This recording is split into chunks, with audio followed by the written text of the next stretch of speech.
Heroes come in many forms. Yes, our last person that we will honor today served his country many years ago as a medic in the United States Army. However, what he did for the LGBTQ community in his life after the military is what we honor and celebrate today. You may not have known his name, but you certainly know his work. Can I please have Charlie Beal to the stage? Mr. Beal is the president of the Gilbert Baker Foundation and will be sharing Gilbert's story.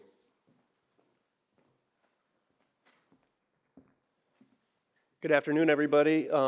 First, I'd like to thank Scott. It's incredible what you've done, your organization, in building this up from the ground. I understand what that's like. I'd also like to thank everybody here who has done service in uniform, often in dress uniform. Gilbert did a different kind of service, often in a dress. But he did serve in the Army. Growing up in a very small town in Kansas, he thought that, he was very different. He was, suffered some discrimination growing up, definitely, and thought of the Army as being a way out. It didn't end up being the way out he thought it would be. He went into the Army in the late 60s when the Vietnam War was raging. And he was treated, to say in a word, terribly. He was gay bashed. He felt his life was threatened in a series of incidents that he's written about in his memoir. And he thought that was it. His life was going to be over, and he was going to be a conscientious objector and try to leave the Army to the horror of his very Republican family. But fortunately, a kind officer sat him down and said, "Why don't you become a medic? You won't have to carry a gun." I don't know if that's true or not, but he said yes, and they sent him down to Texas to train. And so at the very end of the 60s and the early 70s, they stationed him in San Francisco,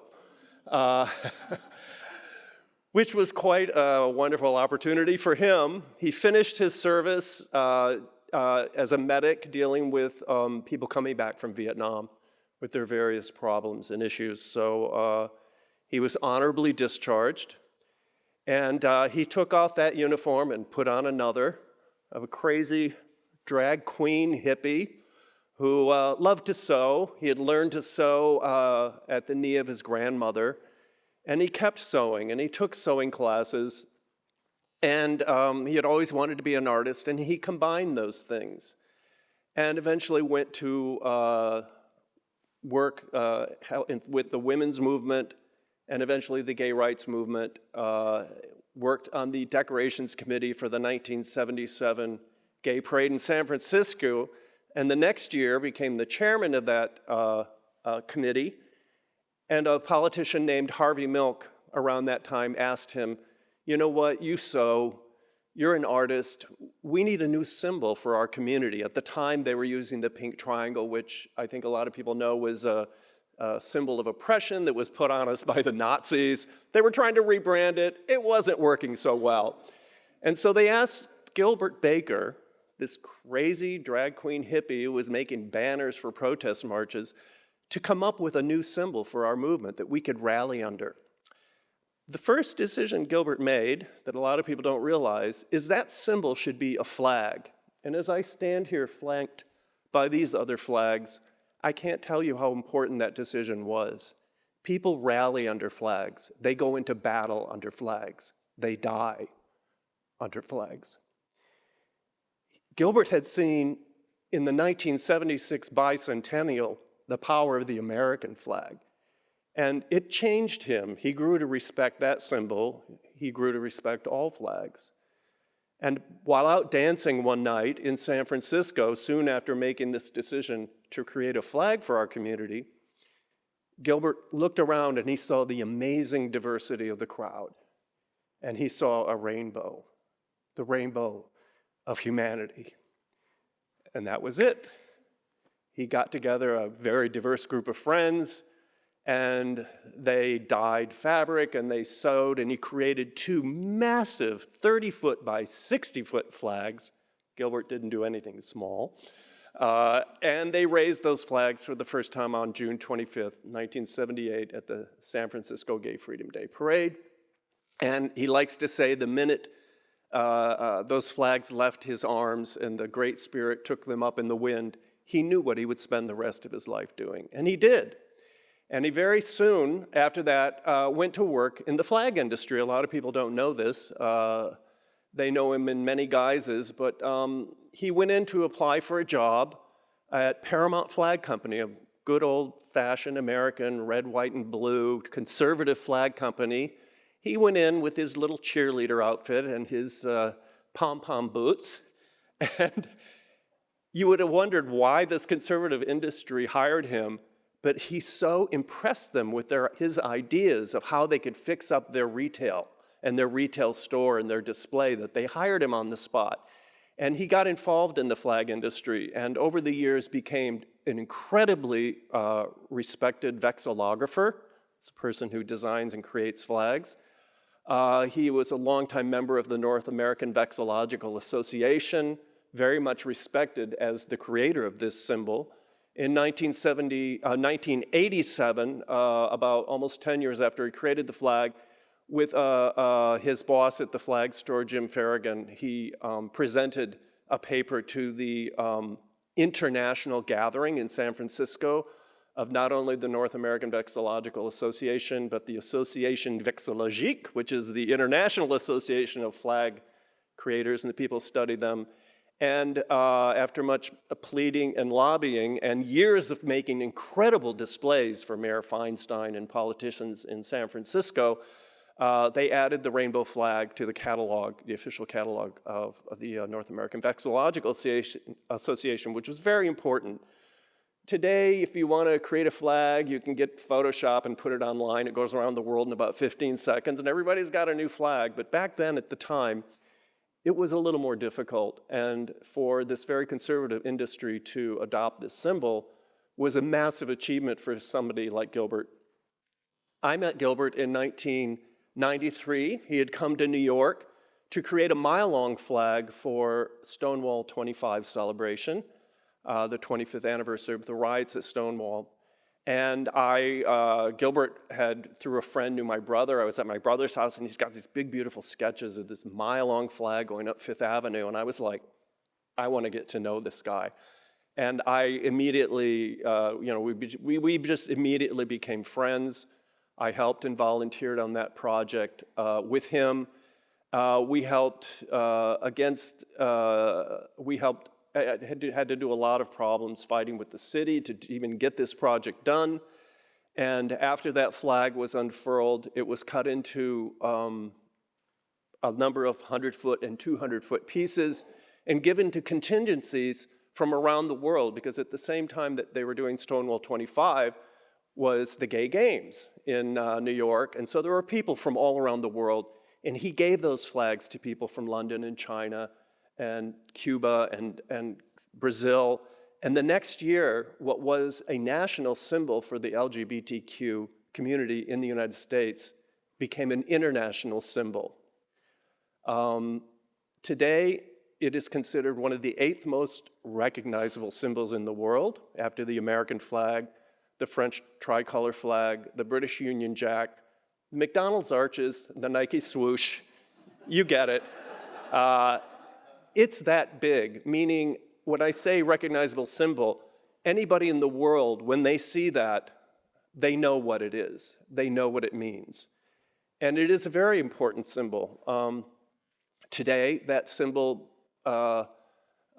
is ubiquitous everywhere you go. I was very lucky about 8 or 9 years ago, by the way, to meet my husband, Vincent Gazzone, himself a retired policeman, firefighter, and veteran of 9/11. Gilbert immediately embraced Vincent at a gay marriage rally in Times Square. It was our second date. So when Vince met me, he knew he was in for something. Anyway, and Gilbert and I and Vincent had many, many adventures together. including coming to Washington, D.C. in 2016, when Gilbert was able to give the Commander-in-Chief of the United States a rainbow flag. President Obama received him there. And so today I'm really honored that somebody's giving back to him. He gave his life to the universe. He never had two nickels to rub together. He was always giving to our community, to the community at large and our allies. And he was a wonderful guy, and I miss him very much. Anyway, after he passed away, we worked pretty hard just to keep the lights on in his apartment. We decided to have a memorial at the Stonewall Inn out front. My friends there allowed us to have a big rally there with hundreds of people. And at that rally, a friend came up and said, we heard that Gilbert had a book, and sure enough, he had written a memoir. And pretty soon we were getting a memoir published, and pretty soon Nike, with their swoosh, came along, wanted to do the rainbow flag on their shoes. And one thing led to another, and now we have a nonprofit foundation. And we are working to continue his legacy. And it's something we celebrate, this great symbol. You see it around the world as a symbol of liberation, a symbol of hope, something that if somebody is, living in the darkness of the closet and they see that flag and that beacon of hope, and it helps them to take that first brave step out of the closet into the light of day and into the light of freedom and authenticity. And we begin to understand how powerful the gift he gave us is. Today, that symbol is under attack. There are people and communities across this country trying to ban the rainbow flag. They figure they lost on gay marriage, so now they're going after our trans siblings. They're going after LGBTQ plus affirmative curricula in the schools, and they're going after the rainbow flag. We are fighting back. We have worked with the ACLU to create SaveTheRainbowFlag.com. We've worked with communities already. We've already had victories in Sauvin, California. In just this past week in Sussex County, Sparta, New Jersey, where they tried to ban the flag. And working with us and our partners at the ACLU, we stopped that.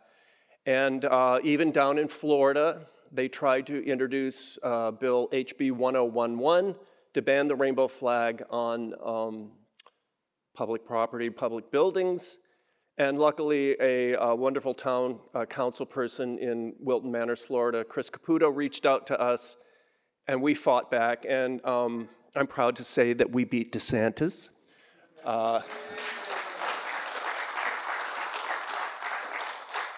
We know they'll be back, but we're going to keep fighting. We're going to keep up his mission, and we're going to keep celebrating his life and his service. Thank you.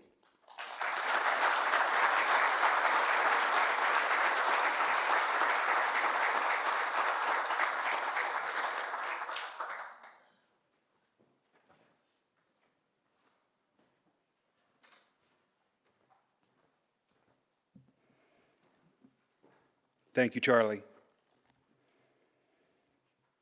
And I'm happy to say, thanks to Charlie, he donated one of the rainbow flags from the Gilbert Foundation that we will display here starting next year.